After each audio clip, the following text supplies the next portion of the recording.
This is Standing Watch. And now, Evangelist Norbert Link. Greetings, everyone, and welcome back to our Standing Watch program.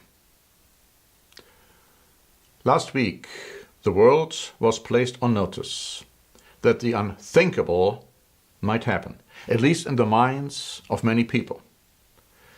I'm talking about the devastating events in Hawaii. And to take you back a few days, let me just read to you from a report by CNN, dated January 14. An emergency alert notification sent out on Saturday claiming a ballistic missile threat inbound to Hawaii was a false alarm, according to state leaders and emergency officials, who blamed it on an employee who pushed the wrong button. Ballistic missile threat inbound to Hawaii. Seek immediate shelter. This is not a drill, the emergency alert read. The Hawaii Emergency Management Agency responded on Twitter, saying no missile threat to Hawaii. A second emergency alert was sent to phones in Hawaii 38 minutes after the initial message confirming the false alarm. And let me just say this. Not everybody received the original false alarm on their phones, and not everybody received the retraction on their phones either. The article goes on to say, on Saturday evening, former Defense Secretary William Perry warned it wasn't out of the realm of possibility that a nuclear war could start by accident. Officials also said they are reviewing why some sirens on the island were triggered by the alert when they should not have been. So you see, the entire system was completely, totally screwed up. The Huffington Post wrote on January 14 that the alert forced people to act quickly and make difficult decisions. Many sent messages of goodbye and I love you, in fear they would not be able to say it again. The Washington Post added on January 14, around 8:05 a.m., the Hawaii emergency employee initiated the internal test from a drop-down menu on a computer program. He saw two questions and two options: test missile alert and missile alert. He was supposed to choose the former, but he chose the latter, an initiation of a real live missile alert. Part of what worsened the situation Saturday was that there was no system in place at the state emergency agency for correcting the error. Another incredible problem. I have here a chart, if you please, of such a drop-down menu. It's not quite exactly the one, apparently, which the employee in Hawaii had, but something similar. And it shows you how close those two options are to each other and how easy it is to choose the wrong option. Now, on top of that, the employee was asked, "Are you sure?" And he answered, "Yes, I'm sure," or push that button, and then, of course, the alert went out. Now, thinking in terms of how ridiculously incompetent this entire system was, we are now assured that, they are taking precautions so that couldn't happen again. Well, we'll have to see whether that in fact is going to be true.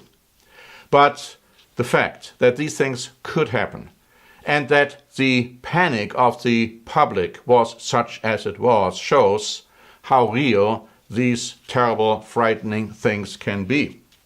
Breitbart wrote on January 14 that actor Jim Carrey warns that President Donald Trump's insistence on alienating the world will eventually thrust America into unimaginable agony.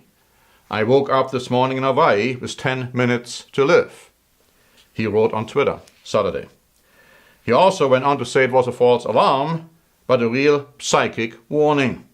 And he said that if conditions continue the way they are, we are headed for suffering beyond all imagination. Now, of course, the right-wing press condemned him for that, saying President Trump had nothing to do with the false alarm, which of course is true. He had nothing to do with that.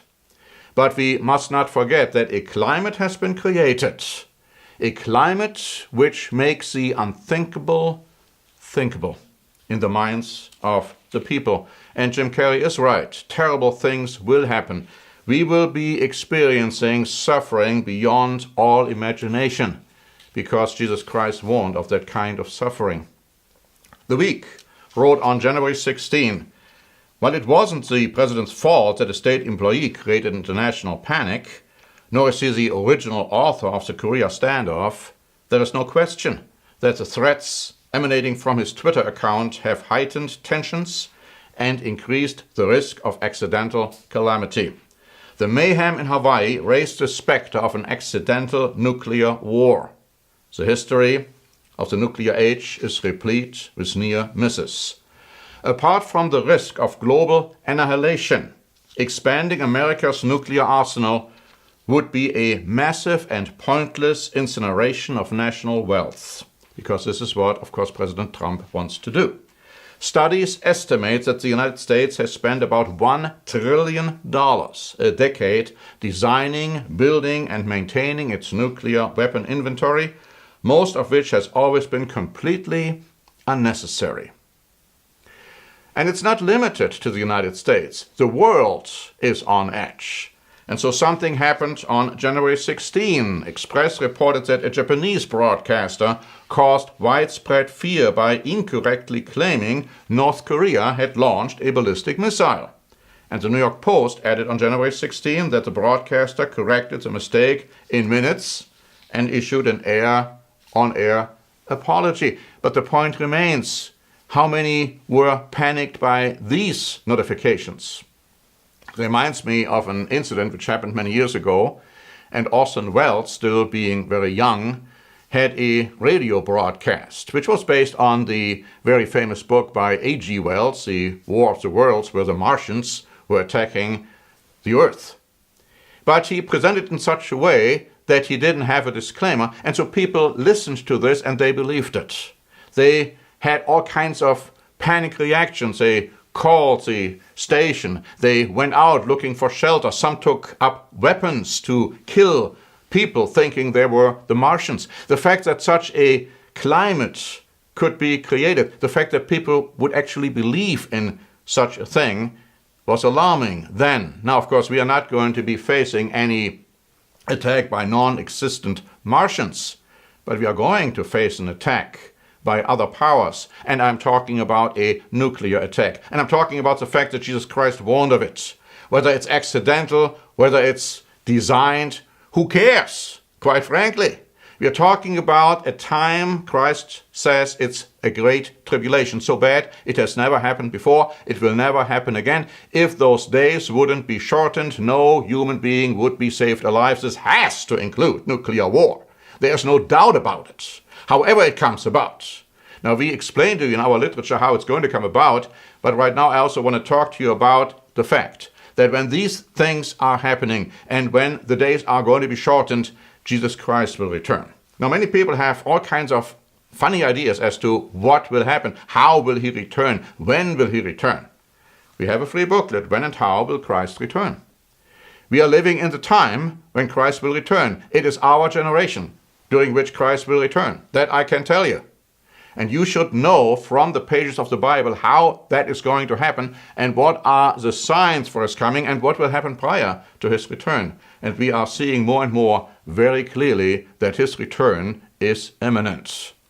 So I thank you very much for listening. This is Norbert Link for the Standing Watch program.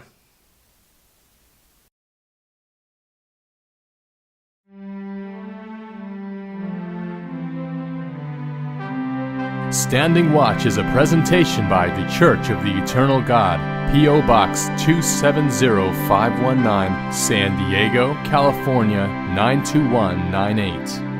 More information is also available at our website, eternalgod.org.